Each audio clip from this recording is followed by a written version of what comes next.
6.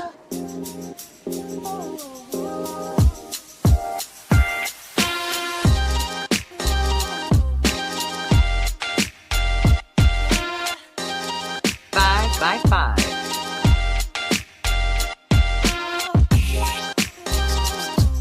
4.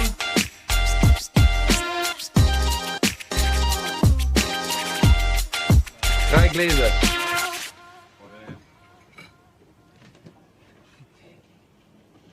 2.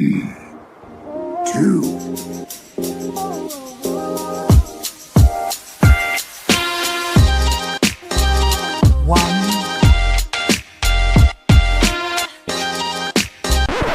That's no moon.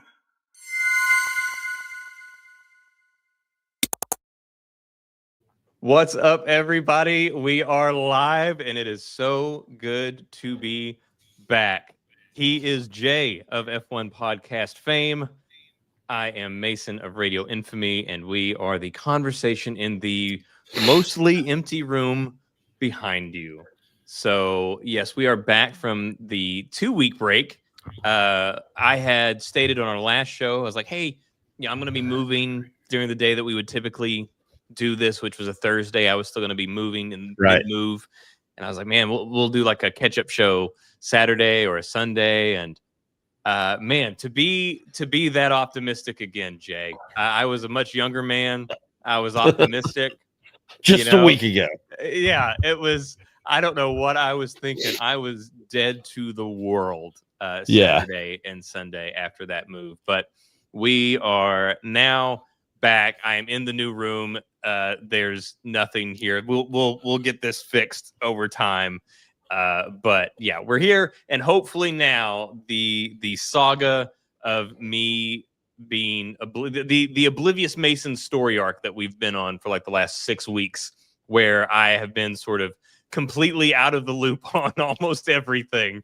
Hopefully that story arc has come to a close, and yes, so we can get back to the regular way of things. But before we get into some of the news, some big news, how about you, Jay? How are you doing?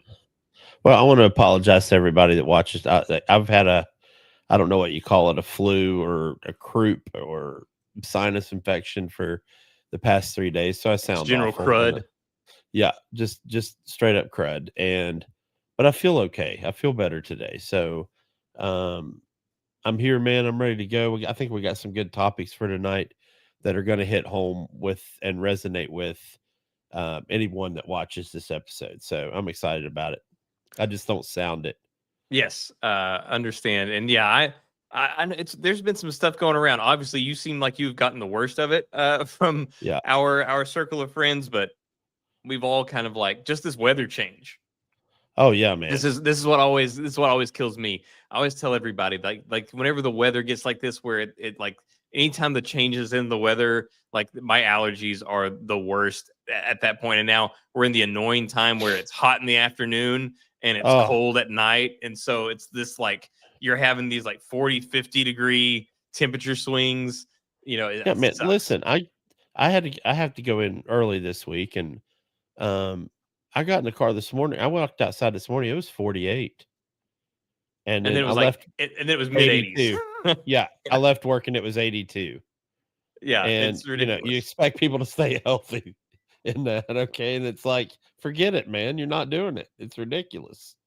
Yeah. It's been rough. So yeah, we'll see how it all goes. And now it's like, obviously I've got to like find all the things that are going okay, like figure out, hey, does one room get hotter than the others or whatever as I'm dealing with this weather change in the new house. So trying to figure out all this stuff. But anyways, so yeah, we are back. Thank you everyone for your patience. I apologize for not doing the catch-up show because yeah, that was way overly optimistic on my side. We will fix all of this in the background. That'll build up. Right now, all that's there is the collector's edition box of Death Stranding 2, and the badass glasses from Battleborn.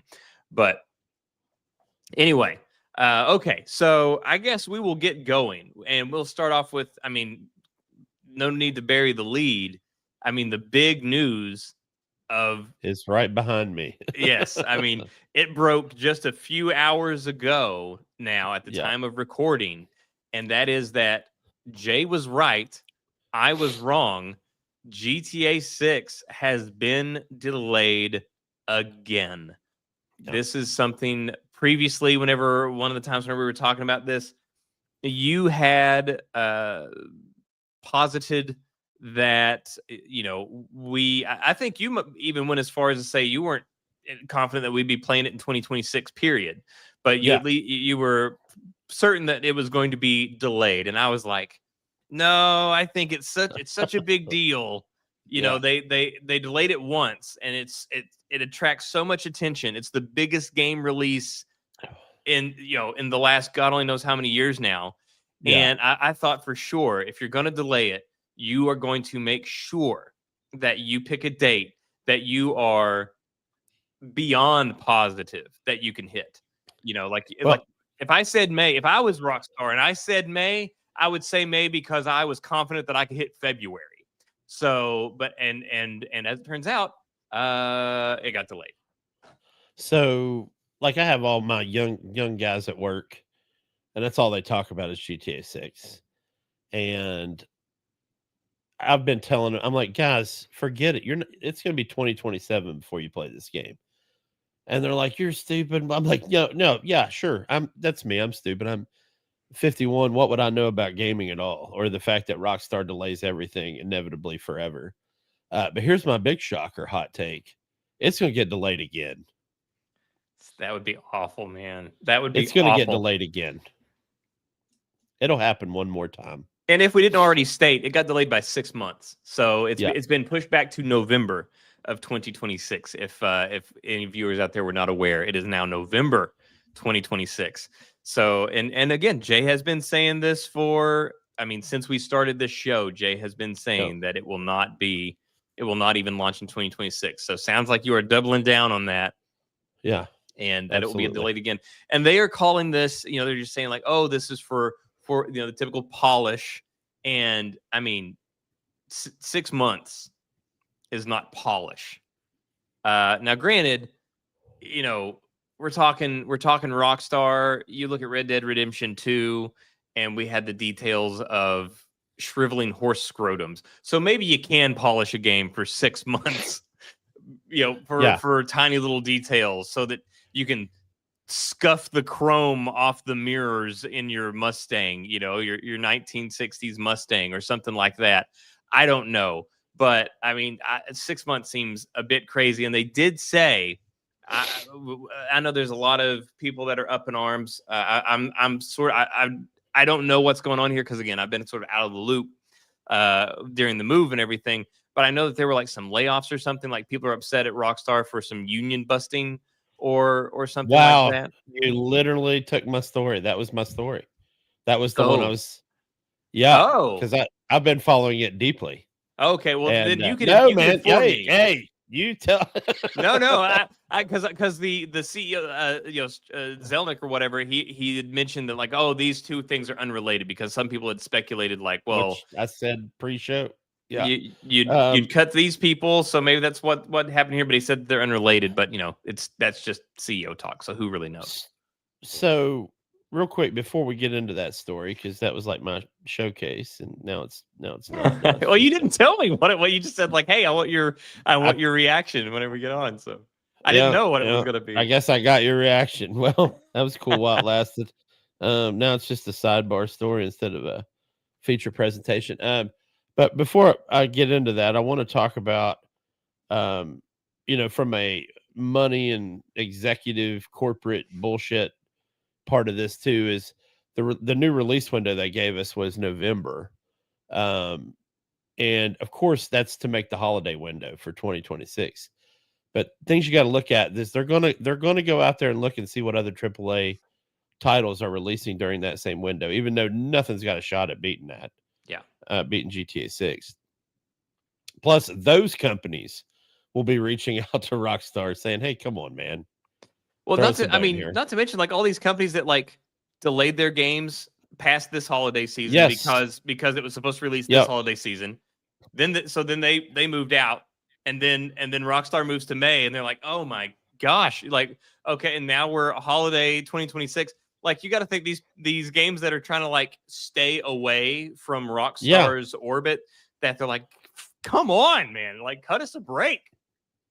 Well, again, the writing was on the wall, and they should have watched this show and realized I was trying to tell them it was going to get delayed. Oracle. Yes. So anyway, to this story in London, Take-Two Interactive fires like 50 plus people, not laid off, fired, for supposedly leaking confidential information about the company. Now, to me, the only thing it could have been is stuff about GTA. I mean, what else has been going on? Really, nothing. Unless they were planning some Red Dead stuff. Right. And they want reinstated, and they want back pay, and they're out front, and they've got old school protests. Like, one of them said something about calling the Pinkertons or something. I mean, that's stuff from the coal fields of West Virginia way back in the 30s and 40s. I was aware that the Pinkertons were at least still around, that the Pinkerton Agency does still exist as a private investigator. Yeah. Like a company that you can hire. Yeah. So anyway, though, then they created their own X site, and it's GTAbase.com or whatever it is. And they've got their own Twitter/X or whatever. Then they make this statement: we will not stop fighting until there is a union, not just at Rockstar, but at every company in the industry.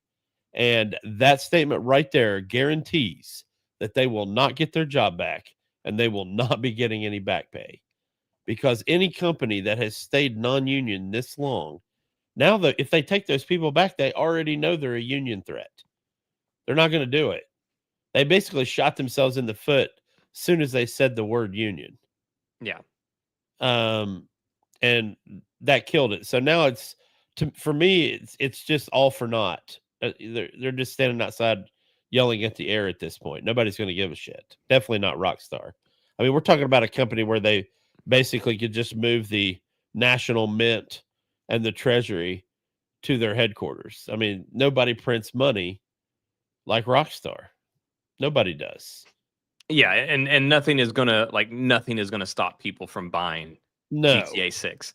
Doesn't matter like what comes out. Doesn't matter like who. Like, there's nothing that you could say that would make people be like, oh, well, then I'm not supporting that game. I'm not supporting that company.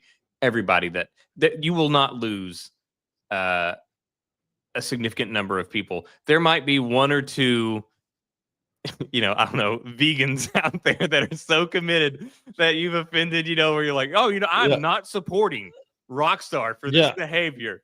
It's like, if you can abstain from eating steak for a few, then okay, maybe you can, stay away from GTA 6.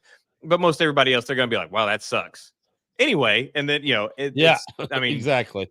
It's too big. This is a fight that they cannot win. Yeah, and it's a company that can say at this point whatever they want to. Yep, they've earned it. And we're, for lack of a better term, we're either the enabler for them, or we're the big dupes, because they've made money hand over fist on a game that's freaking 15 years old or older. And that they've re-released God only knows how many times. Like, GTA 5 is their Skyrim. Yeah. Yeah. And to me, it's eclipsed Skyrim, and just simply in the fact that you couldn't buy, you could buy currency for the Creation Club on Skyrim, but not like in-game money that on GTA. It's insane. And they're still releasing content on it, which is insane. So I'm curious, since you've been following this story and you have all these details that I've been completely out of the loop on this. So even though Strauss Zelnick says like, oh yeah, these two stories are completely unrelated, it's CEO. You can say anything. This is on a shareholders. Of course, you're going to say that. You're not going to be like, oh yeah, we fired a handful of people, and that made us postpone our largest release in the history of our company. So, like, you're not going to go forward. But what do you think? Are these two things related, or are they not? Well, you have to look at the there was a Bloomberg article where Rockstar spoke up because some of these 30 to 40 employees were a part of a private trade union chat group on Discord. And they were either already union members themselves or they were trying to organize one within Rockstar. And so the company claimed that they fired him explicitly due to union activities. So that's what they said. So you don't think that it has any impact on the Well, delay? the other piece of that is there's a statement from Take-Two saying that they fired him because they had leaked company secrets in a public forum. But we don't know what those secrets are. But here's my thing. What in the world else could they be? Yeah. Well, and And then we it's have like, had a lot of like 10-second, 11-second. They had that video of the plane flying across, the Everglades that was leaked. So you don't know.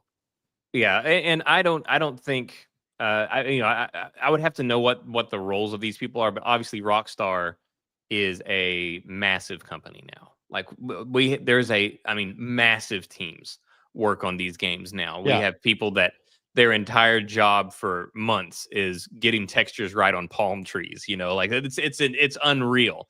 So I believe, just based off of that alone, I do believe that the delay is completely unrelated from whatever Well, insanity is happening there. I think that 30, even 50 people, when we're talking about Rockstar, especially on a game that's as far along as this, I don't think that it would warrant. I don't think it would be enough to slow that train down, especially when they have thousands of employees working on this game. And I get it, but I will tell you this: those 30 to 40 from the trade group or whatever, they were directly involved with development on GTA 6. And Rockstar's only statement they've even made is that we don't care about delays to GTA 6. That our priority is busting this union. So, well, and they also said by targeting the very people who make the game. Well, that is where we are. So Yeah, we have a delayed game, one of the biggest releases of the last 15, 20 years, at least. And we have this big story about the union. And I know, which is crazy that they were just talking about this stuff earlier this week before the news of this delay happened. They had been talking to higher ups in Rockstar, and I don't remember the name of the guy, but one of the heads of Rockstar, and he did mention that he did believe that Red Dead Redemption 3 would eventually happen. yes. Even though technically Red Dead 2 is Red Dead 3 because there was a game called Red Dead, and then Revolver. Red Dead Revolver, but it Yeah. wasn't made by Rockstar, and then it's a whole thing. But so if we have Red Dead Redemption 2, he thinks there will be a Red Dead Redemption 3, though he also mentioned that he would be kind of sad about it because he thought that it was such a great 2-game arc. But I think they need, personally, I've always thought they need to go back to the golden age of the West and do a prequel, another prequel, like a Beyond prequel, because both of those two that we got were at when the West was dying. Yes. And I hate that because that's not that'd be like if they did Pirates, a pirate game in like 1750 when there was basically a handful of pirates and most of them were working as privateers for the crown at that point to redeem themselves. So yeah, I wish we could get a golden age of the West Red Dead. Well, and we still have they could make it span years, but we still don't know what went wrong at Blackwater. In Red Dead Redemption 2, it takes place essentially immediately following some cataclysmic event in Blackwater that has injured some, left some dead, left some in the wind and unknown, scattered others. Like, we just don't know. So, I would love to see even if it spanned, went from like the golden years or something like that, if it was like 10 years or something like that, where you go or where you start off with the very formation of Dutch, and his first few people, and then acquire. I don't know, but I want to know what happened in Blackwater. But hey, as long as it doesn't start out with a 45-minute horse trudge through the snow at night, I would be happy. didn't like that that. was almost unbearable. And dude, I've got more patience than most people. I don't skip dialogue. On Red Dead, there were times where I took my horse at standard pace with no speeding up. But my God, man, even I have my limits.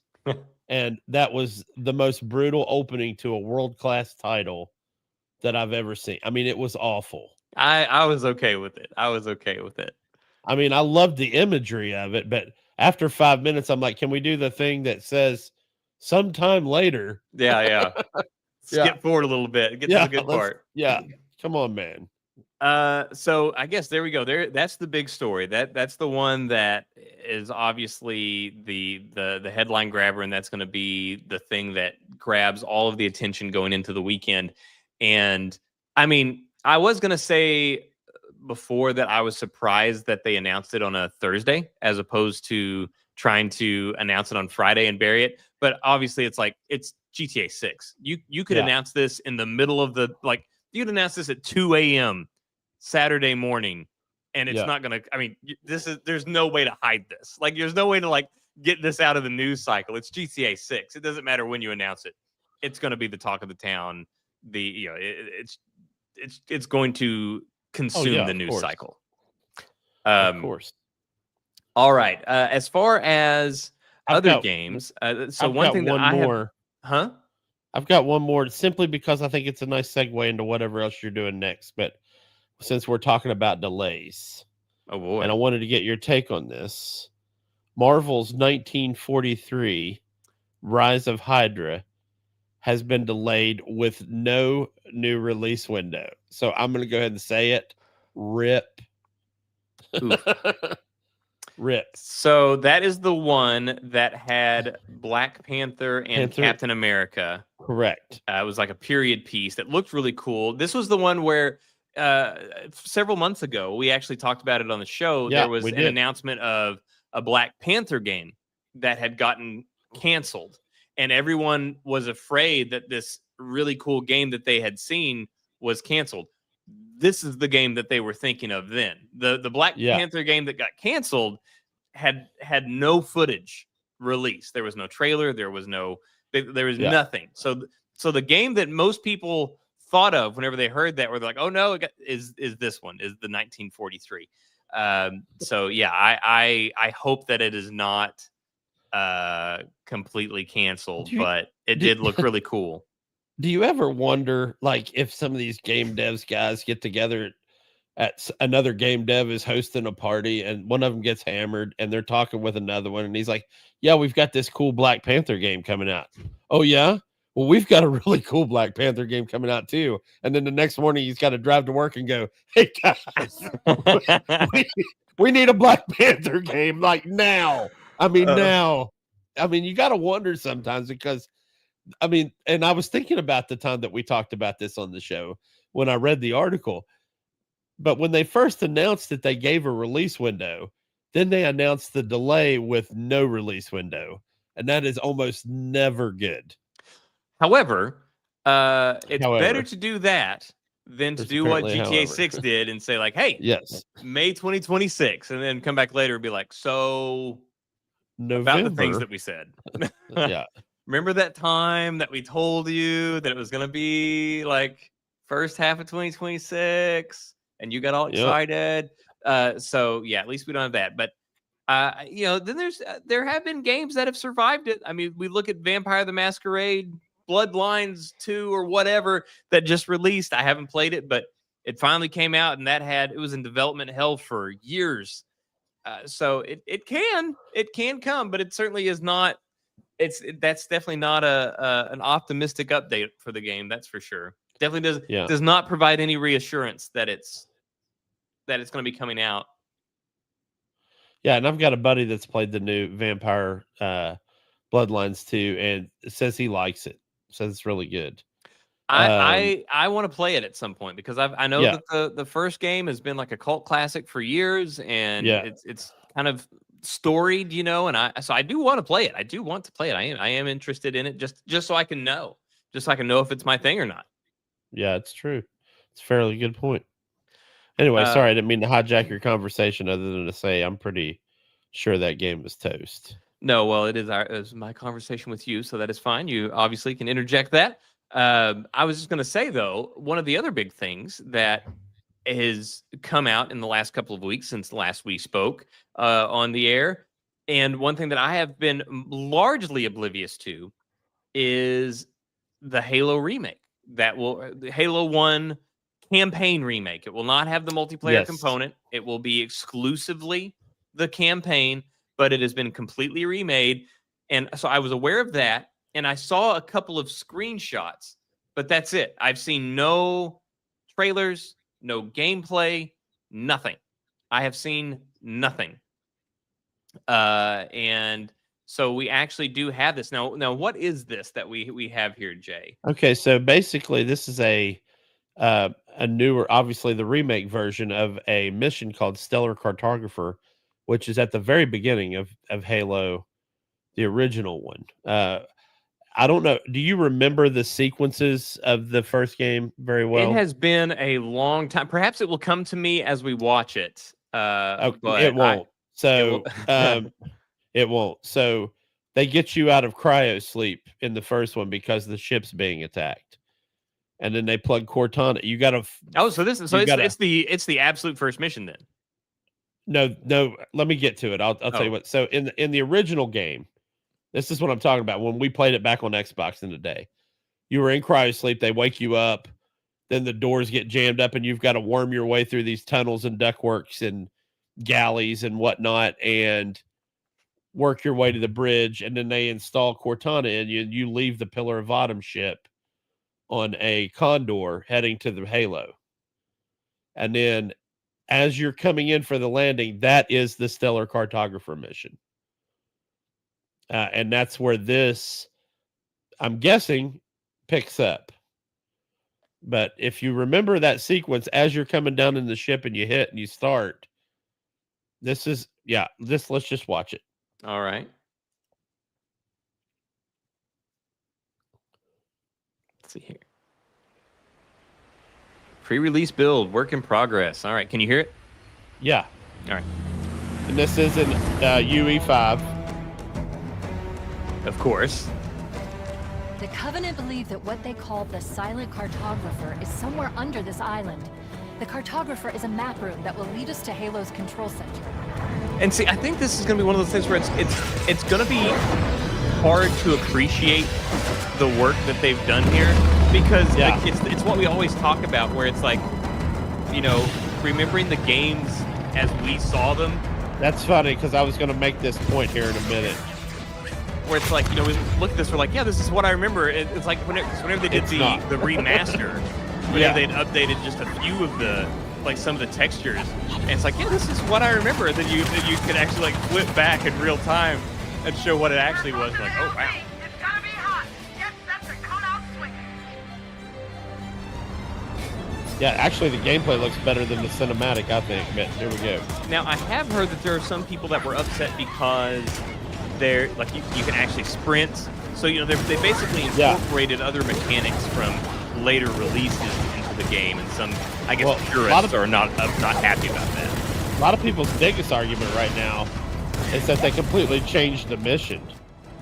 The goal is the same, but how you go about it is totally different. This is not what happened when we played the original game. We landed, there was a bridge we had to cross. I mean, it was basic stuff, but it was a vehicle of its time, and this is more of a vehicle of our current time. So I don't have a problem with it, but a lot of purists are. This looks fantastic. Well, that's my thing, is like, if you're going to update it to this degree, where you have Unreal Engine 5, you're going to have all these newest, the newest capabilities as far as graphics goes, ray tracing, whatever else. Why would you not update the controls and stuff as well? You wouldn't want this to have all this stuff updated and control like ass. Yes. But man, it does look pretty. You know our motto. We deliver. A lot of textures, even just in the sky, that I know for sure Yeah, the weren't sky there. boxes look great. Yeah. Yeah. All right, so that's Let's go our find a map. updated Warthog. I wonder how it Here's drives. Halo's I control wonder how the center. Warthog. Apparently, they're drives. going to have 2 different sets of controls. I've been Classic able to and pinpoint the modern. main facility by Mm. cross-referencing Covenant I think survey this data guy's and doing logistics. classic because of the way he's drifting. It's on Yeah, the yeah, yeah. site. That thing was a drift monster, man. I Yeah. think I'll do classic too. Yeah, me too. I mean, it's all I know Yeah. as far as this game goes. They've also upgraded the, what were the, not the brutes, the step right below the brutes. Oh, the Like the- were they the elites? The arbiters. Yes, the elites. They've also buffed them guys up. They're and this is causing complaints because they look beefier. They're not as lean. Well, I guess we'll see what they look like, but I don't think that should be a cause Yeah, for me neither. concern. I do It is have still a very problem with purple. Master Chief though. The silent cartographer When you is see him somewhere walk inside here in a that little bit, there's something that's just not right. His bottom half of his body You have to is get in there and stop them before they doesn't learn the fit location his of the top control half. center. It's weird. I don't know how to explain it. Like he skipped leg day. No, like he only did leg day, and he forgot upper body. Weak. He's got thighs like tree trunks, huh? Yeah, he's thick with 2 C's. There's no doubt about it. But anyway, yeah, when you first see the elites, like I thought they were brutes. That's how beefed up they are. Or not brutes. Is that what they were called? Brutes, the big dudes. I think they were. with Yeah, the- I think they were brutes. with the big hammers. And the hair or whatever, Yeah, or a headdress or whatever it was. Yeah, that's an elite right there. The cartographer must be here. My Oh, analysis this is Needler another looks thing. great. map room This shows is another the thing that I floor of heard this that people were facility. complaining about Let's is the keep fact going that the inside. Needler actually has an ammo count Don't in the let them corner. lock the doors. Oh, Because before, you know, dude, it I'm just- digging that. it does. Yeah, I'm like, of all the things to complain about, again, if People you, just want to complain. yeah, man. it's like they're not taking the original away. They're doing a remake, so they're not taking the original game. You can still go back and you We can need to play find the that security original. override You to can get play the the story. remaster of that original. Like it's still there. I'd bet you money that half the people that are bitching about this love it just as much as I do, and they just know that bitching about it gets more clicks. Probably true. Just more engagement So- on Twitter. When you did this mission in the first game, in the original, once you went inside like the temple thing, you really didn't come back out till the very end. And this one, it seems like they busted it up a little bit, where you're outside, and you're inside, and you're outside, It's like which a I pit think's a stop. good idea. Keep an eye out for any unusual structures. So far, everything looks great. You know, the Covenant is still very purple, so that part remains true. I can't even imagine what the flood's going to look like on Unreal Engine 5. Yeah, I wonder how long, because I don't even remember how long the campaign was in the original. It was up there, man. I want to say 10 hours. So I wonder if, you know, if they'll kind of beef out the story a little bit too. If they're beefing out the missions, maybe the story will you know, maybe the campaign will be a little longer, maybe 15, 20 hours. Yeah. Maybe flesh out a little bit more lore or something. Add a human princess. It's always got to be a human princess, dude. And it'll be his sister.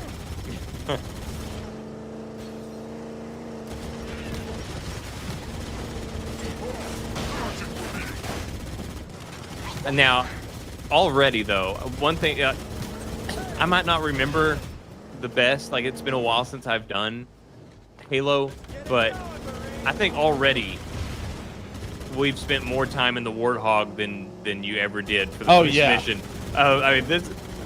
How many? There are very few missions did you actually spend very much time in the Warthog at all. Well, on the first one, you had the part on the ship, and then you landed on the Halo, and then you wormed your way around this whole big area, and you made it to the first, like, whatever this Forerunner tech is, and you met that sergeant, the Marine Corps sergeant, and after you had another 4 fights there, then you got the Warthog, and you drove down into these tunnels, but you reached a point where you had to get out. And then you were in that tunnel for the rest of that mission, or in that complex. Yeah, and here he's driving all across the map, Yeah, and like man. you know, hitting people, slamming into enemies. Like this was definitely not the way it went in the I hate original. to say it, and I'm glad Randy's not here tonight, but this is very Borderlands 1-ish. The way you get in your vehicle, you go to an area, you clear it out, get back in your vehicle, and move along. One thing that I do hope that they maintain here, though, is how just god tier, overpower, broken the pistol was. Dude, I was gonna ask you about that because I hardly ever used my assault rifle unless I had to. Yeah, if you Unless I got the needed pistol, to you don't put- need anything else. Unless I needed to put maximum rounds downrange, man, I was a pistol guy through and through. Yep. Even the plasma pistol was good. It was a serviceable weapon. But yeah, that pistol, man, I mean, it packed a punch and it was as accurate look as a at these sniper, and guys, it even dude. zoomed in a little bit whenever you aim down sights. These guys are beefy, man.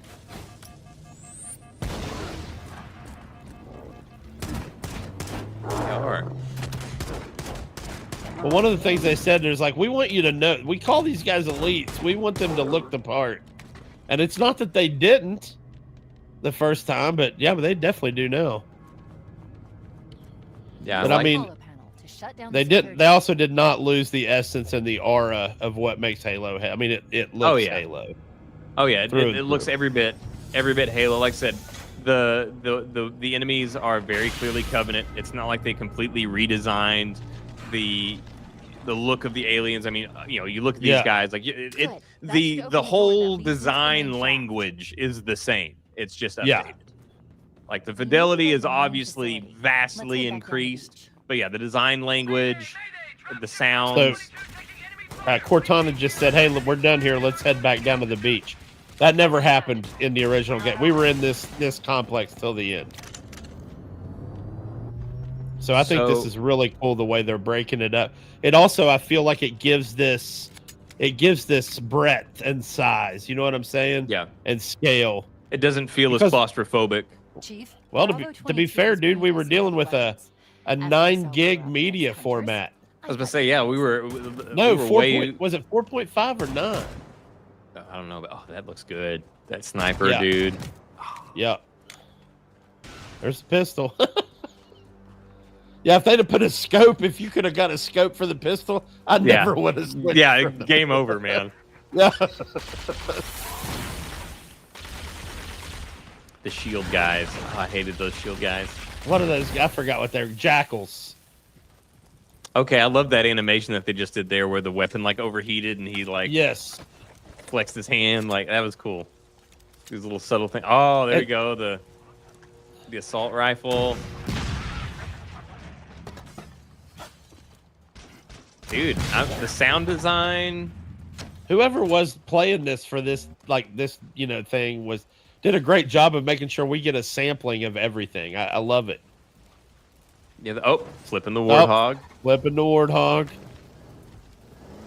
So, by the way, I watched this and I reinstalled the Master Chief Collection immediately. Gave you the I itch. haven't played it yet. I haven't played it yet, but I reinstalled it. I didn't want to because it's like 175 freaking gigs. Or Yeah, it's something. massive. Well, there's like 5 games on it. The only thing not on there is Infinite, which I've never actually played, but I have it installed as well. Yeah, Infinite starts off really well, and then it just kind of like loses its way. It peters out. Yeah. But this, man, if they are making changes like this, even to the initial mission, I'm very curious as to the direction that they take. Not only deeper missions into the games, but I wonder if they're gonna, like I said, kind of tweak with the story a little bit. Maybe obviously they're not wanting to rewrite anything, but there's room to play around with or add some additional context and stuff like that. So I am curious as to if they're gonna play a little jazz with the story itself for this game. Dude, this is one of those games where I'd be okay if they did flashbacks to when he was going through his training, and we meet some of the other Spartans that we end up meeting later. Here it is. This is where I feel like when you see his leg, I don't know, man. It was something weird. Oh, okay. Yep. See what I mean? Yeah. He's thicker like than all frozen peanut leg. butter. Yeah, he's all leg. Yeah, man. They got to work on that because, like, it literally took me out of this when I was like, I couldn't focus on anything. I'm like, dude, what the fuck is up with his legs? Well, and I will say, I mean, we're obviously this is pre-release, this is work in progress. Yeah. Obviously, like it says, okay, here we go. We got to think, but everything else was so. Hold on, let me remove that. Okay, so everything else was so, like polished and everything, and then and granted, I guess this is polished too, but Master Chief's armor was so smooth. Like it was like there was not a scuff on it, you know. It was like super shiny, and it's like if everything else is going to be so hyper detailed, you gotta give us some battle damage on Master Chief, and I'm sure they will. I'm sure they will.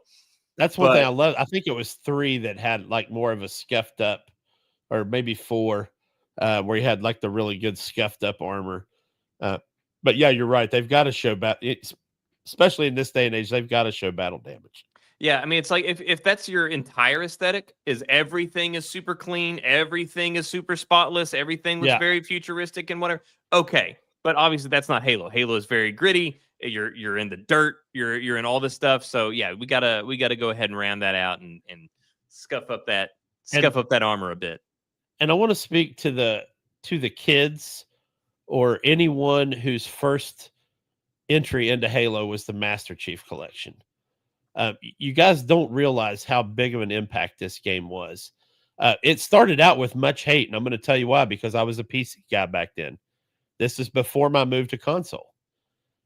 Halo drove my move to console. So a lot of people. When I was first coming out of the military, I helped work on a game called Full Spectrum Warrior, and so I got to spend some time at Microsoft, which was crazy. And anyway. Halo was originally announced as a PC thing. And then so I'm getting like Electronic Gaming Monthly and PC Accelerator magazine, PC Gamer magazine every month. Halo, then nothing. Then an announcement that Halo was canceled on PC. And everybody's like, what in the shit? So we all went back to playing Star Siege Tribes, which is so old. I don't even know what to say, but it was a great game. And then all of a sudden the Xbox is announced. And this is right after I got completely out. And I'm at Kmart at midnight because I was working a weird shift back then. And I'm on my lunch hour grabbing a Lego set so I'd have something to do at my desk while I was on the phone. And a buddy of mine's walking through the store with an Xbox. And I go, dude, what are you doing? And he's like, I'm buying an Xbox so I can play this Halo game. It comes with Halo. And he's like, I'm like, I can't do it, dude. I'm mouse and keyboard. There's no way I could do this on a gamepad. Well, guess what happened a week later? Yeah. So anyway, the impact that the music, the level of scale and how epic that first game was, even on systems that weren't capable of really showing that yet, was amazing. So when the Master Chief Collection came out and they had that, you could hit the Y button and switch it back to the old. And this is exactly what you and I have talked about multiple times. When we remember something, it has Unreal Engine 5 graphics, even 20 years ago. We remember in ray tracing. Yeah. we remember in Unreal Engine 5 ray tracing with full NVIDIA DLSS frame generation, ambient scope, whatever, all that shit. And then we go back and see it. We're like, oh my God, this is gnarly as F, dude. And then the Master Chief Collection came out and they're like, hit the Y button and you can see what it used to look like. And I'm like, well, this won't be much different. Yeah. And then I did. And I was like, oh my God. There were some of those things. You see it. You know it. You're like, yeah, this was it. Yeah. Like they're not pulling one over on me. That is true. Like I remember one of the times I did it and it was like, you were in this sort of like, you were on a bridge essentially within this cavern in, here. And I remember, and you could see all the stuff. I'm like, okay, yeah. And I just happened to hit the button to flip it and see. And I was like, oh my God. And it was basically like blank walls, some black to the side where it was like a bottomless pit, this bridge, and a couple of like raised nodules, and that was it. And it's like my brain really did fill this out to be this big, like, monolithic, detailed cathedral that I'm driving through, and it wasn't that. But the importance though of Halo, and that's one thing here, is like there are some things that it's people that weren't around then just will never quite understand. And that's like, so for example, as a way to kind of relate to this, the UFC is huge now. People can't remember whenever a time, or a lot of people now can't remember a time when it wasn't huge. There Right. was a time. There was a time when it was not huge. And the Ultimate Fighter is not even really a thing anymore. Nobody cares about the Ultimate Fighter now. But the first season of the Ultimate Fighter saved the UFC. They invested all their money that they had left in Ultimate Fighter, and the last match of the season finale of Ultimate Fighter saved the UFC. If not for the Ultimate Fighter, if not for Forrest Griffin versus Stephan Bonnar 1, there would be no UFC today. If there had not been Halo Combat Evolved, there would be no Xbox today. Say what you will about Xbox as a brand now. We've obviously had our complaints, but Halo is the only reason that Xbox had any stake. Like that's what brought people over, because Halo was so good. People like Jay that were like, well, if it's not on PC, I'm not buying it. Oh, guess what? Now you are. Yeah. And this is a really bad example, but Yeah. still you can see, I can tell you right now, when I first played it, it looked like this one on the right. Yeah. And it's like, And on the then- beach, that we just watched, in your head, Yeah. it's like, well, this isn't how it went, but this is how it looked, but Yeah. it's not true. Yeah, man. But that's what they, as huge as Halo was. And also, if not for Halo, there would be so many games that we wouldn't have, just because of not just the inspiration for other games or inspiring young players that went on to make these games, but also in the way that they had this, the Halo and Bungie had coined this 30 seconds of fun loop. That was their whole thing, is Yes. 30 seconds of fun, that you just repeat that same 30 seconds of fun over and over and over, and you find new ways to introduce it. I mean, yeah, look at that thing. Look at that shit, dude. Like, That's insane. yeah. Absolutely unreal. I mean, again, it looked just like this one on the left. When Yeah. I first played. So, but Halo went on to inspire what is the modern day first person shooter. It truly was Yes. Combat Evolved, and it only makes sense. So Halo, in the way that it was on the right, on what you just showed, that state went on to inspire these other games that have pushed the genre forward. And if we're going to go back and we're going to remake the first Halo game, it only makes sense to take some of the elements from these other games that it inspired and implement them Yes. back into this remake, so that it's a full circle moment. Why would we be upset that we can sprint while we're Dude, that's all I moving? wanted to do was be able to sprint, right? Yeah, hell, have him slide. That fine. I don't care. Like, Yeah. Master Chief can slide. That's fine with me. Being able to have an ammo counter on the Needler, and the people that are so upset about that, I don't understand. So yeah, you know what? Implement all these things that were games that were inspired by Halo.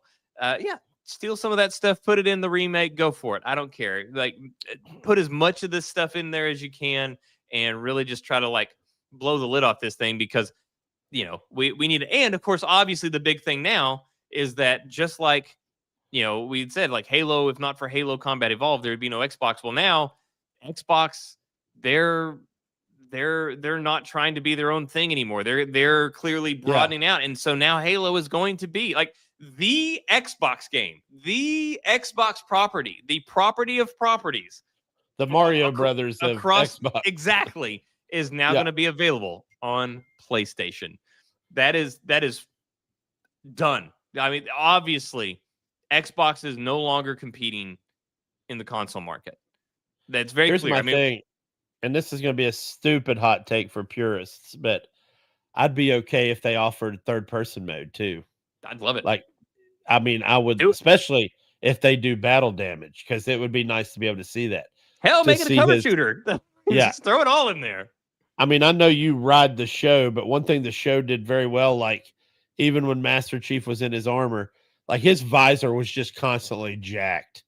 I mean, it was either covered in purple pink goo, or it was cracked, or it was busted up. His pauldrons were always a mess.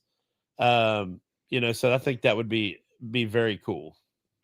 Yeah, I'm very curious to see how this goes. I can't imagine this being anything other than a monster success unless they me neither. absolutely mishandle Yeah. the production of the game. You know, and obviously there have been issues in recent years with some of the Halo releases and stuff. So it being mishandled or mismanaged is certainly not out of the realm of possibility. But what we've seen right there, it certainly gives me optimism for what we have to walk into. I'm excited to play Halo in a faster, more fully featured, modern feeling, modern looking setting. Yeah. So you can still have the same Halo vibes with all of the features that we've come to expect. But I mean, I'm excited for the people that have never played it, that this is going to be their Dude, entry. for if they do this right, and this is someone's, which obviously it will be a lot of people's first Halo experience, that's going to be insane to have this, like, you know, ray traced HDR, like all the, like insane thing as your first experience is going to be nuts. And but yeah, so this is it's exciting for PlayStation players to be able to finally get their fingers on it. And like I said, there is no greater sign than this, that Xbox is no longer trying to compete on a console level. They've mentioned that they've already confirmed in recent weeks that they are going to release another console, which I think we all expected. But I had thought previously that it might be and it still will likely be not a thing that they try to really sell or anything like that. But what recent leaks and rumors have pointed to is that we know that they, like, the whole console proposition has always been a loss leader, that you sell the box at a loss. You sell the box for less than it's worth. Than it's worth. And you make that money back by selling the games or the services or these other things, and you get that customer and you get them in your environment, and then you keep them there. So now that they're not going to be doing that, the rumors are that they're basically going to have their console, because now they have the sort of like the handheld version. You know, we've got this handheld ROG Ally that they've got, but the rumors are that the next console will essentially be a PC, like a gaming PC. Yeah. So like it'll be mid-range more expensive than a typical console, but far less expensive than a typical gaming PC. So instead of trying to undercut the console market and get built, they're going to try to undercut the gaming PC market. So it's going to be more expensive than the PlayStation 6, but less expensive than a gaming PC, while still being able to theoretically compete with the gaming PC. That's the rumors that I have heard as far as what their strategy is for the next. Yeah, and I've heard the same thing. So I'm intrigued to see how that goes, but obviously their whole thing has been basically play all your games anywhere, and they're just providing windows, no pun intended, but pathways for you to see that. So okay, well here's a way that you can do that handheld.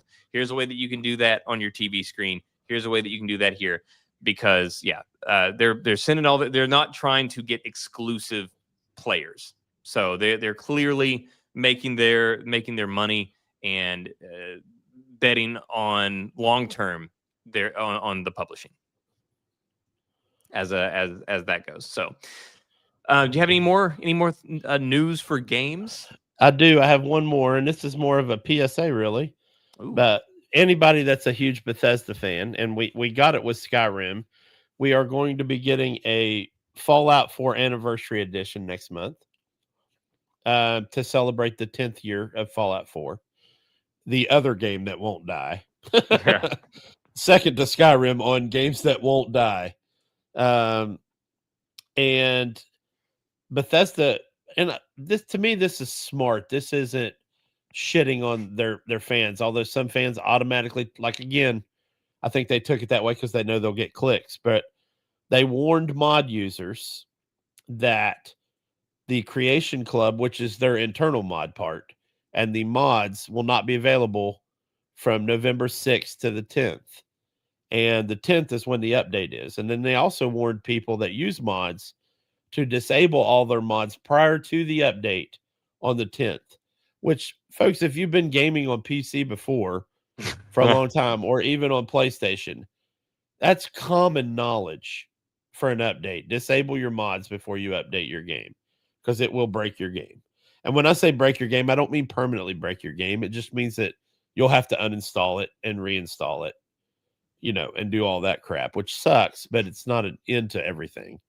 So I thought that was cool that they warned everybody first, because some companies they don't care. But yeah, Well, and if that's when the anniversary is, when's season 2 of Fallout coming? I know it's soon, but I have no idea, man. you think they should try to time those things together? Yeah, Kind of, do a little simultaneous marketing.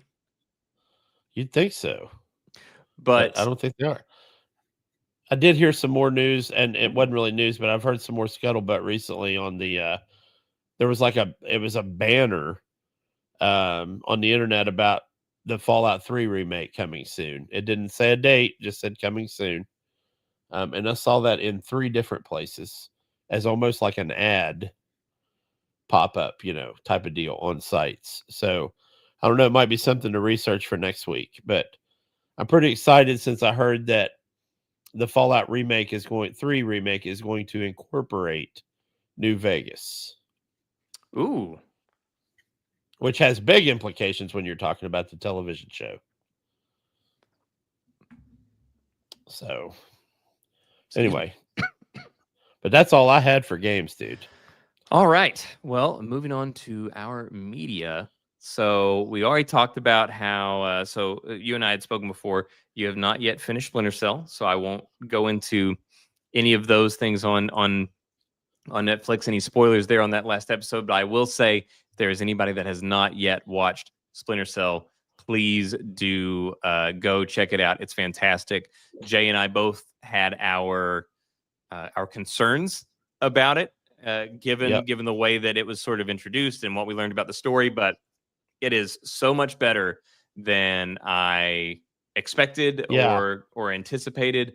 I loved it. It was great. And I'm excited for Jay to finish that last episode so that we can. I will, but I ended up watching something else that apparently nobody wanted to watch. But, well, I've got it on my list that there's now 3 seasons of it, right? Yeah. So, no, not that. The other thing that you didn't want to watch because of the recasting. Oh, okay. Yeah. So The Witcher 4 is what you must be. Sorry, The Witcher season 4. Season 4, yes. Well, is what you must be referring to. So yeah, let's go ahead and talk about The Witcher because I have heard nothing but universal hate for it, which I am certainly not surprised. Everything that I have seen, it looks horrific. It looks like if The Witcher was on the CW, and it's like this is worse. This is a worse downgrade than Altered Carbon season 2. From what I have seen. Where do I start? Please start somewhere. First off, the production value is ridiculously high. Where is it? Why would they not put it in any of the trailers? No, because they don't. They're not that. Yeah, it's horribly marketed. Like, why would they do this? Agreed. It is horribly marketed. The biggest problem we're running into is the shallow, superficial, skin deep crowd that refuses to even accept anything that isn't Henry Cavill. So let me say this. When you first meet Liam Hemsworth's, it's tough at first. If you're one of those people, and I've reached a stage in my life where I am, and I'm confident that that I'm able to go, you know what? This is where we are. I can't change it. I didn't cause it, and I can't control it. This is who Geralt is now. Once I accepted that, much like a plot in any Hideo Kojima game, it is actually not a bad show. Is it better than the first season of The Witcher? No. Is it better than the third season of The Witcher? Abso-freaking-lutely. Is it on par with the second season? Yes. Does it have great stories and good characters that are fleshed out? Yes. Is Geralt still made an ancillary character in his own story? No, because he has his own story. So in this season, if you're unaware, and I'm not spoiling anything here because it's been all over the internet in non-spoiler reviews, those three are never really together in this season of the show. I know they're going to be in the third or in the next season, in the fifth season. The last season. Yeah. But series. So this book adapted the book Baptism by Fire, which is also my favorite book, by the way. And that's another part I want to bring up. Most people came into The Witcher from the games. And if they didn't come in from the games, they came in from the first season of The Witcher. I came into this from the books, and not just from the books prior to knowing about a game or a TV show. So Baptism of Fire is my favorite book. Did they take creative liberties with it? Yes, they did. Did it work for a television show? Yes, it did. Ciri is doing her own thing. She's experimenting with who she is as a woman. Which she did in the book. She did in the book. She's hanging out with a new gang called the Rats, which are also in the book. I have heard nothing but ill will towards the rats in this show. Okay, that's really crazy. Anyway, obviously at the comparing end of them season, to the biker mice from Mars in the Boba Fett. Book of Boba Fett. That's really not fair at all. It's not like that at all. They're just a ragamuffin group, man. It's kind of crazy. Anyway, Yennefer, fresh off of the gigantic freaking blood fest at Aretuza at the end of season 3, where that bastard Vilgefortz did his thing. She's trying to piece together the lodge and put it back together. And that's also excellent to see her develop as this selfish, self-centered, people are just there to serve me type of deal, to this leader. Was awesome to watch. She was by far my favorite arc of the season. And she steals the show, Russ, in so many ways. And then we've got the Geralt arc. And so one of my top 3 favorite characters in the books was Emil Regis, which in this show is played by Lawrence Fishburne, who does an absolutely fantastic Morpheus level job selling Emil Regis as a character. He is fantastic. Was the trailer showcasing him good? No, it was freaking terrible. I'm like, dude, I saw the hair. what'd you do? Did you just need the money? And then I watched the show, and he's fantastic, man. There's a couple of low rent dwarfs, which I wish they would have spent some more time on, because in the books and the games, they are absolutely marquee characters. Zoltan Chivi, the dwarf he met in the first few seasons, Yarpen Zigrin's back too. I'm just going to say this: the show is better than you think, and not as bad as everyone says it is. If, and only if, you can get past the recasting. So let's talk about that for a second. So as far as the recast, how does Liam do as Geralt? Let's judge a lot of different things. Let's judge a lot of different things. First off, I bet if you added up every word that Henry Cavill said as Geralt of Rivia in the first 3 seasons, you'd be hard pressed to have 300, 400 words of dialogue. Liam's got the grunts down. he's got to work on his F word grunt that Henry nailed from the books and the games. That's been memed. Yeah. Ever since. His combat moves are absolutely fantastic. He worked hard at it. And I got to tell you this too. He had to know, and he took the role anyway. So he's getting major points just for that. Well, I He think had everybody to know he was going to take a absolute verbal stoning. I think everybody, that's one thing that I've heard sort of universally from everybody that has seen it is like, whether you like it or not, and most people is not, people are like, this show sucks. But everybody, even the people that hated it, are like, props to Hemsworth for having the balls to take the job, step in there whenever you know that you are going to be, those are big shoes to fill. That's like whoever eventually takes over as Wolverine in the MCU, like whoever, you know, something like that. It's that level of thing where it's like, you know, nobody is going to fill the shoes that people, you know, nobody's ever going to replace like Hugh Jackman as Wolverine. No. Nobody's ever going to replace the Geralt that we had whenever it was Henry Cavill. So to have the balls to go up and do it anyway, I've heard nothing but respect thrown his way for just even accepting the task. Yeah. And yeah, dude, he does a passable role, dude. He did okay. So how, because I know that they, even in the trailer and stuff like that, they sort of make tongue-in-cheek references to the fact that there are changes and things. Oh yeah, like there's that. a lot of those, which I thought were, and they're making fun of people that are making fun of the show.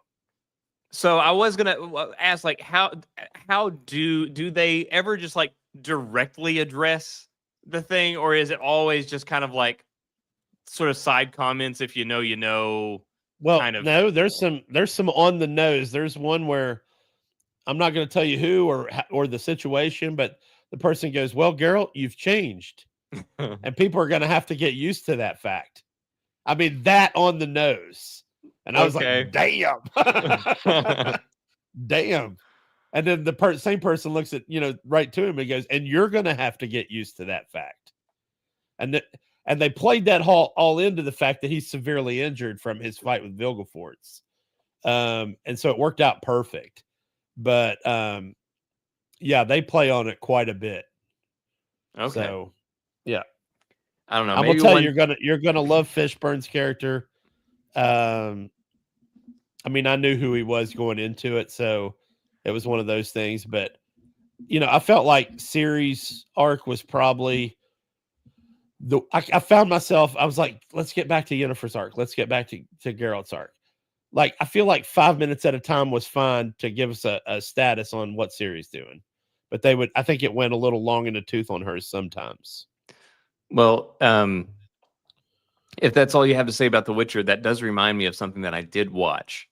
When you mentioned Lawrence Fishburne, because he makes an appearance in this documentary that I watched. Okay. And I was just like, you know, it was obviously with the move, there have been some late nights and stuff like that. And then, you know, there'd be times where like I was just like having trouble sleeping because of, you know, been moving a lot. And, you know, it just couldn't find sleep. But I was just wanting, anyway, so I'd have stuff playing and I'd watch it. Anyways, so one thing that I watched, I'd seen it a few times on Netflix as I would be sort of like cruising around looking for something to watch, and I finally selected, and that is a documentary called Wick is Pain. Yes. And it is a documentary about the making of all of the John Wick movies.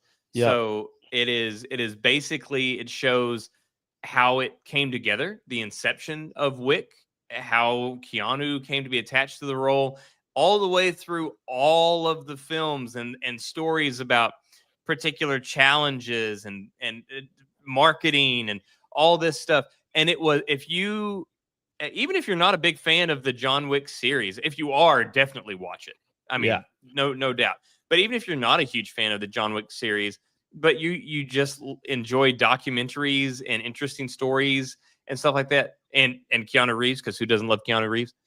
Watch Wick is Pain. It is a fascinating look at how this got made and almost didn't get made numerous times.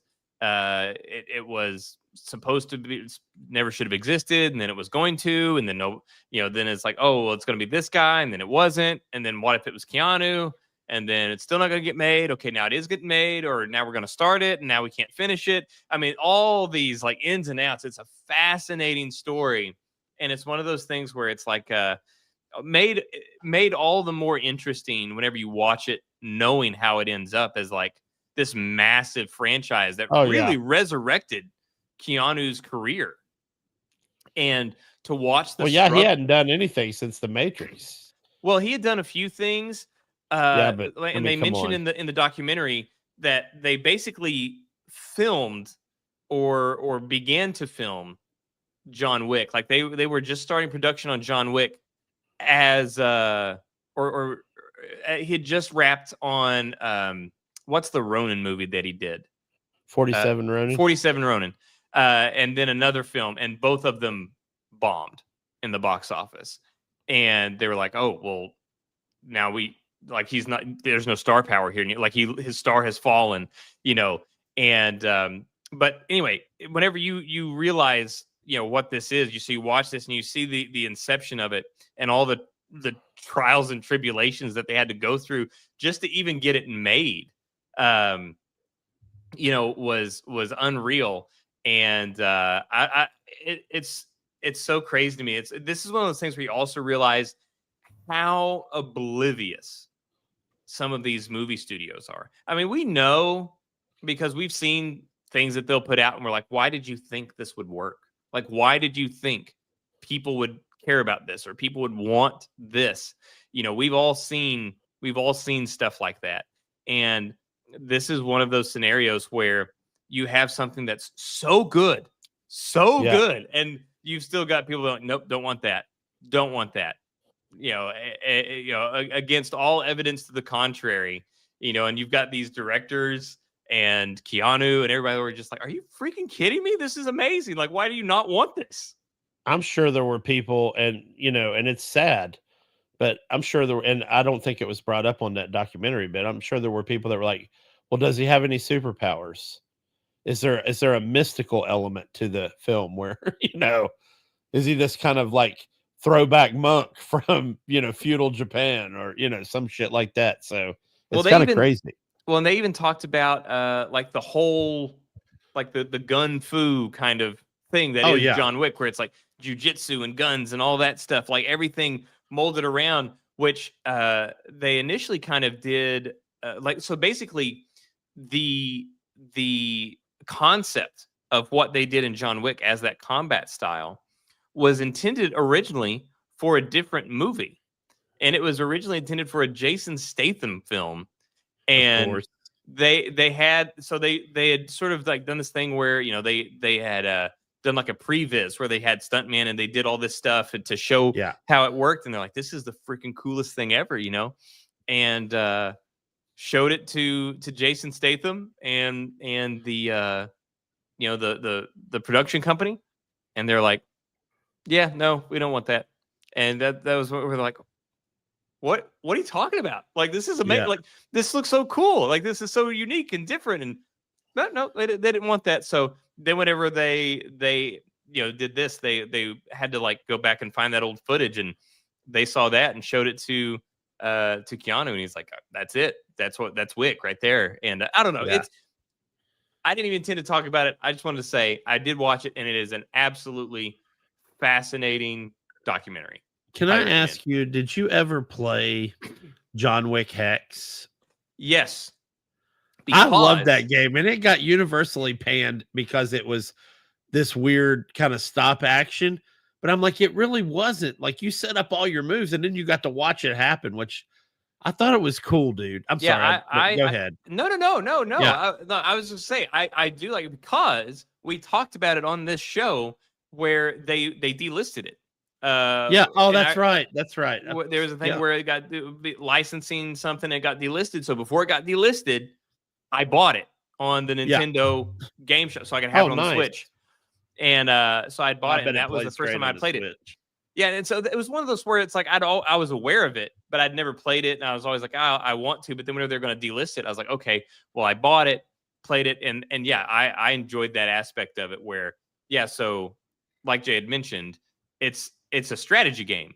It's not an action game. It's a strategy game.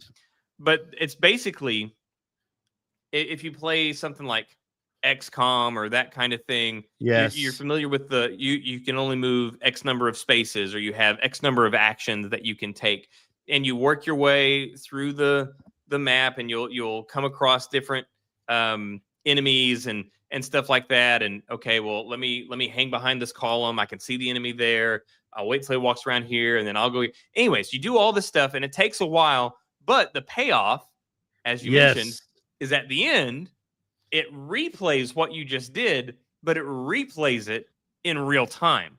So the thing that you just meticulously planned out and strategized over for the last 10, 15, 20 minutes, it plays out in one, second. 45-second wrap up. And so you get to see this thing that you've meticulously planned come out into this action sequence where, instead of being like, oh, there's a guy. Okay, let me get behind this column real quick, and then I'll wait for him to come around this. Now, instead of that, it's like, oh, you peek around. Oh, there's a guy. Oh, you move back, gunshot to the thing. You pop out, boom, boom.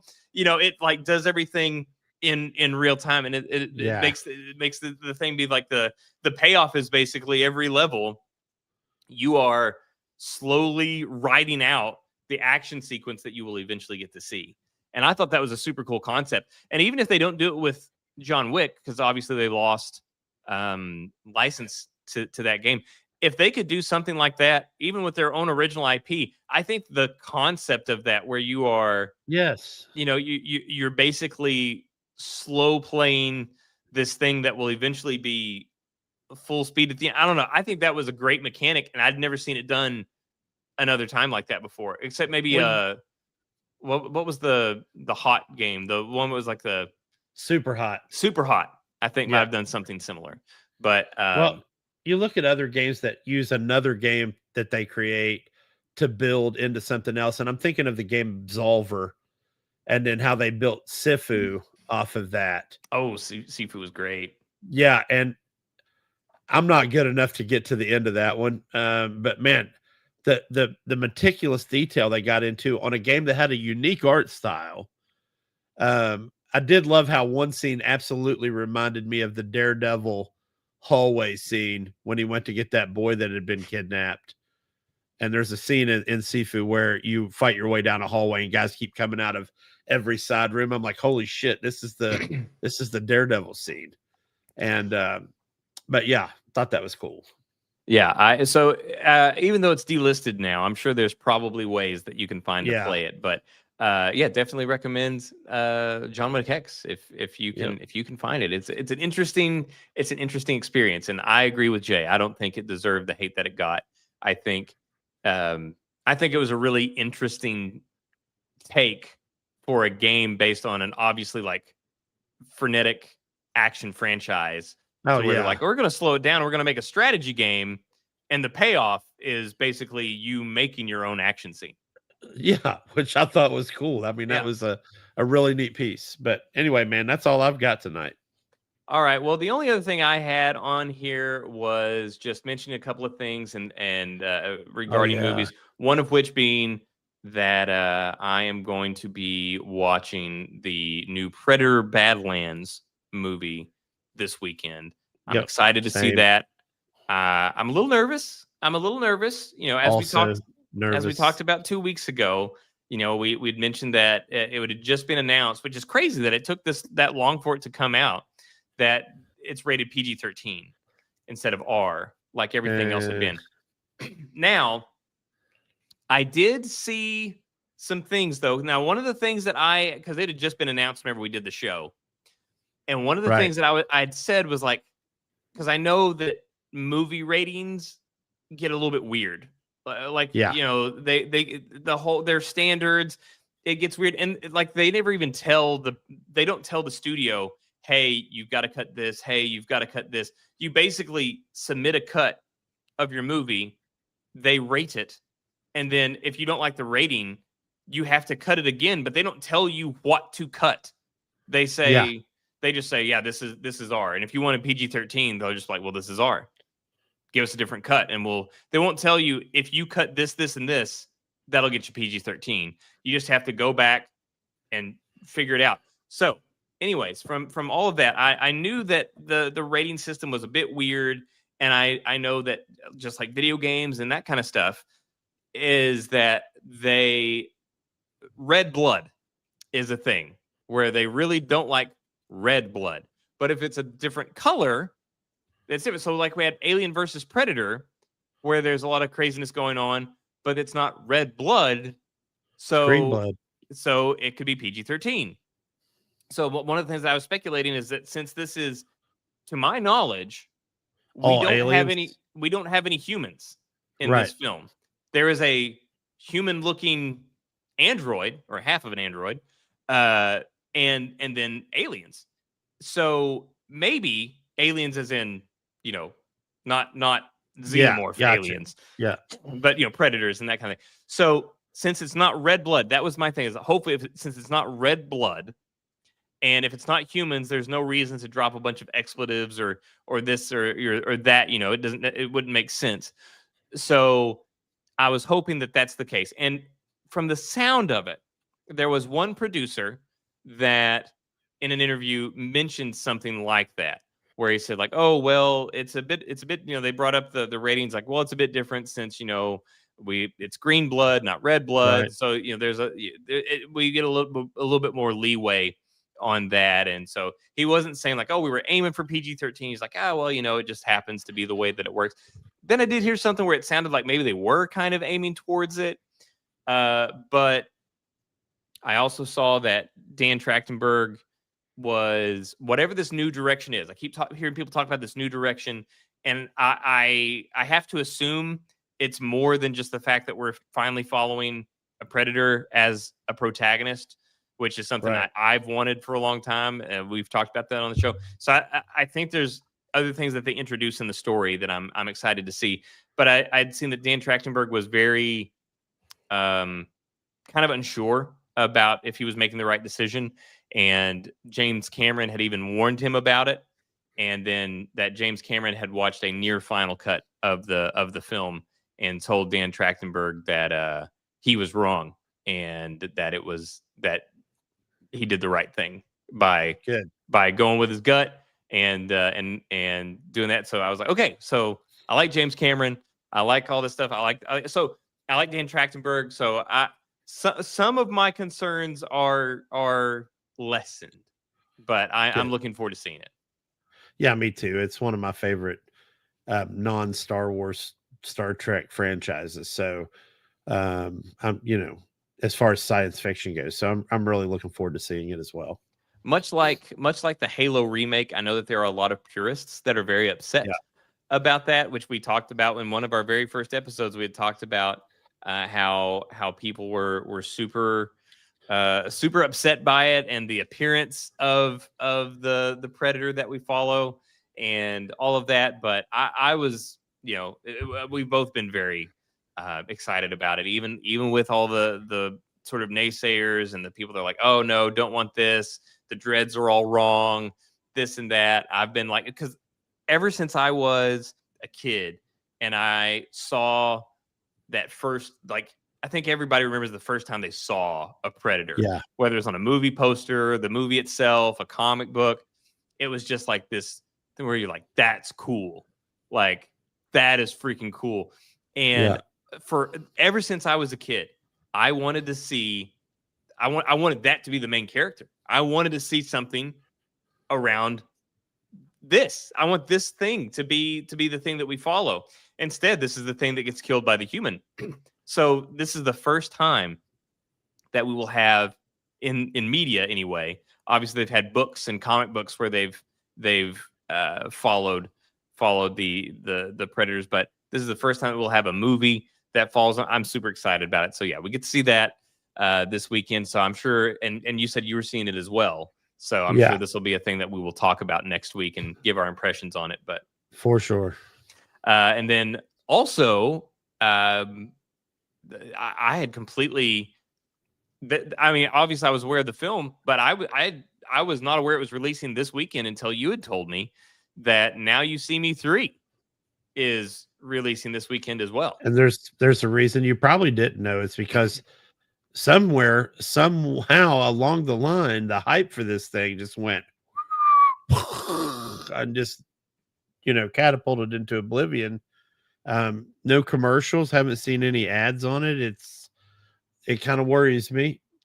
Well, unfortunately, that's kind of been the way that it's all like the first film. I don't think anybody even believed in it really. Yeah. Like it got a little bit of a push at the beginning and then it kind of died off and then it sort of like organically built what it got. Right. Just word of mouth. And then the second one, I still enjoyed it, but it was missing something. There was something there that missing in the second one that was there in the first one. Well, And I think then it was the Mark Ruffalo piece that was missing a lot in the second one. and Isla Fisher, who was not in the second one, and now she is back.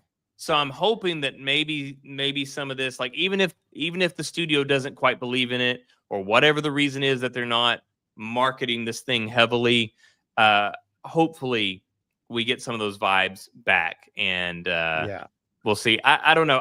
I assume that they intend for this to be the final one right now, but who knows? Yeah, but I don't know like if I'll. That's what they're going for, is that this is the final one. Yeah, I don't know if I'll see that one this weekend. I will definitely see it. I definitely want to see it in theaters. I don't know if I'll see it this weekend, but I will see it, and we'll definitely talk about it once we see it. So yeah, I guess that's really about it. I mean, was there any other news, any other thing that we just want to kill some time to talk about? I don't, man. That was what I had for today, man. All right. Well, that's where we will call it. Thank you guys very much for joining us again. I appreciate everyone's patience during the move that I have had over these last, everything over the last like 6 weeks. And thank you for Jay for carrying the load on all that stuff. But yeah, we will get things back to normal in a normal cadence going forward now, and start to put out some edited segments and stuff like that on the channel again, and try to gain back some of the momentum that I feel like I allowed us to lose during the whole house thing. Man, you went through a lot, dude. This is a big deal. I don't think we're going to have to worry about losing it that much. So thank you for still maintaining and being here, man. Appreciate it. Well, and that is because of the work that you put in. So thank you. And that may be one of the reasons that I got you that you're sick. Maybe I like the extra weight that I put on your shoulders. Caught up to you in the form of a cold. Yep, it has. But all right, thank you everyone for joining us. We will see you next week while we get we're back in the rhythm that we had before. Thank you, and we will see you next week for episode 44 next Thursday, 8/7 Central. Thank you all.